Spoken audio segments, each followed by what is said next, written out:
Nós temos que gerenciar o nosso estresse. Temos que criticar nos primeiros 5 segundos tudo aquilo que nos perturba e no silêncio da nossa mente.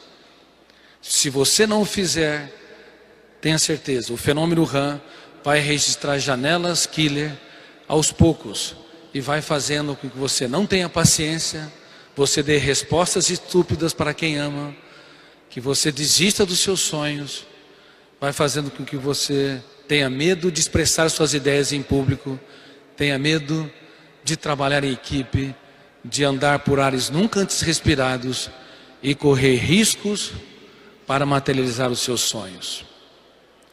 Riscos inconsequentes e irresponsáveis são péssimos, mas não há dúvida que há riscos necessários para que possamos mudar o traçado da nossa história. Quem vence sem riscos, sobe no pódio sem glória. Poderiam repetir? Sobe no pódio sem glória. Muitos jovens perderam a capacidade de sonhar, porque ficam na sua zona de conforto. Tem medo do que os outros pensam e falam de si. Medo de ser criticado, debochado. Medo de ser rejeitado. Medo de não dar certo. Medo do medo. Eles não sabem que o medo representa as mais dramáticas algemas que nos impedem a correr riscos, a libertar o nosso imaginário, a trabalhar perdas e frustrações e nos fazer ser empreendedores, pessoas que fazem a diferença no teatro social. Mas saibam que para executar os nossos sonhos, nós temos que diferenciar que sonhos não são desejos. Desejos de ter um excelente namorado ou namorada, desejo de ter um excelente emprego, de ser um brilhante estudante, desejos morrem no calor da segunda-feira. Não resistem às dificuldades da existência. Sonhos são projetos de vida. Quando o mundo desaba sobre você, quando as pessoas te desprezam, eles criam raízes na sua própria história. Então, por favor, tenham sonhos e não desejos. Mas no mundo todo, estamos vivendo na era dos desejos. As pessoas não sabem enfrentar contrariedades. Inclusive, vocês sabiam que 80% dos executivos são despedidos não por falta de competência técnica, mas por falta de habilidades emocionais e comportamentais. Eles não sabem ser contrariados, não sabem estimular a inteligência dos seus pares, não sabem ser criticados, têm a necessidade neurótica de estar sempre certo. E essa necessidade neurótica é um câncer. Todos nós erramos, e uma das atitudes mais inteligentes do eu é reconhecer seus erros e pedir desculpas. Quantos aqui precisam aprender a reconhecer os seus erros? Entre os jovens só.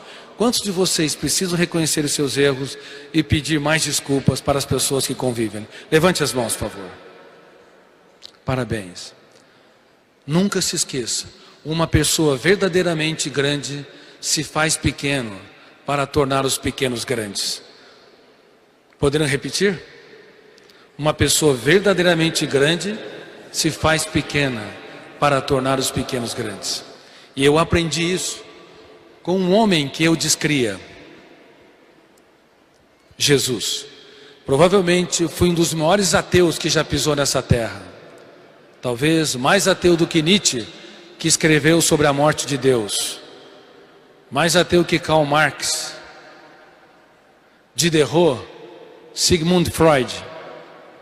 Para mim, que pesquiso numa das últimas fronteiras da ciência, o mundo onde nascem os pensamentos, e com muita humildade eu lhes falo, eu desenvolvi uma nova teoria ao longo de 30 anos, chamada Teoria da Inteligência Multifocal, que estuda o processo de construção de pensamentos e o processo de formação de pensadores.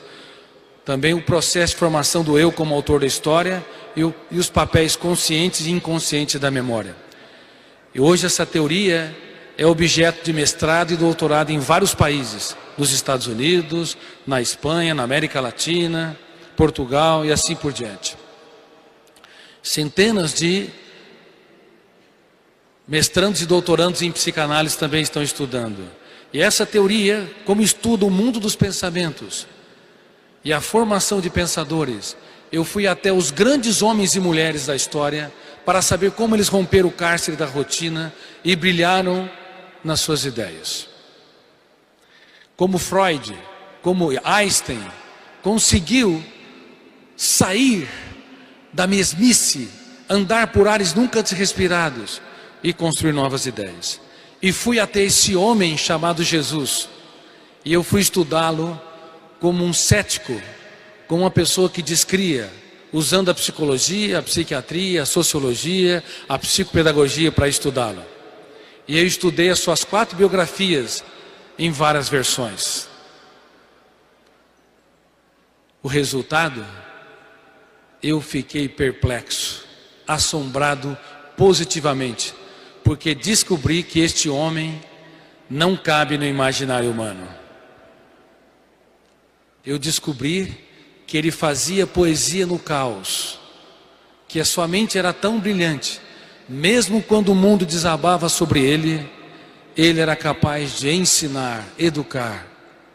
Vejam bem, no último jantar, horas depois, ele seria preso,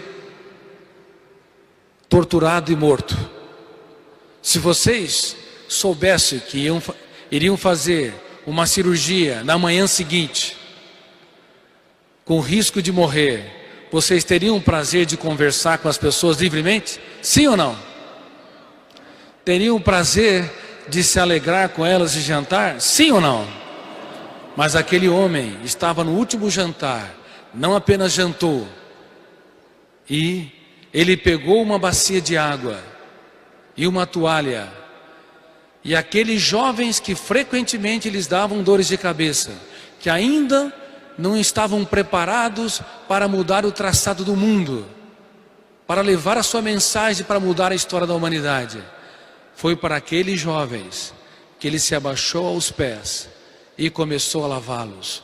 Cada gota de água que escorria sobre os pés deles era um rio de generosidade que o fenômeno Han registrava, não como janela killer, mas como janela light, transformando o egoísmo, o egocentrismo, o individualismo num jardim de esperança, de generosidade, de afetividade, do prazer em se doar e de fazer de cada ser humano uma estrela viva no teatro da existência.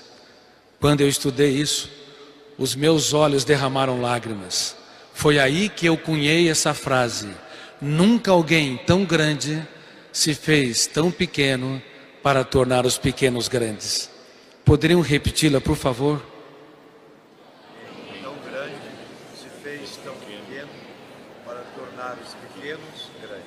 Queridos amigos, que possamos espelhar-nos no Mestre dos Mestres. E ao longo da sua história, mesmo as pessoas que te contrariam, se façam pequenos para torná-los grandes. Abracem mais e excluam menos, porque os fortes abraçam, os fracos julgam. Apostem tudo o que têm naqueles que pouco têm, mesmo que eles te machucarem. E entendam que por detrás de uma pessoa que fere, há uma pessoa ferida. Se vocês conviverem com milhares de animais, talvez nunca será frustrado. Mas se conviver com um ser humano, por melhor que seja a relação, cedo ou tarde haverá frustrações inevitáveis.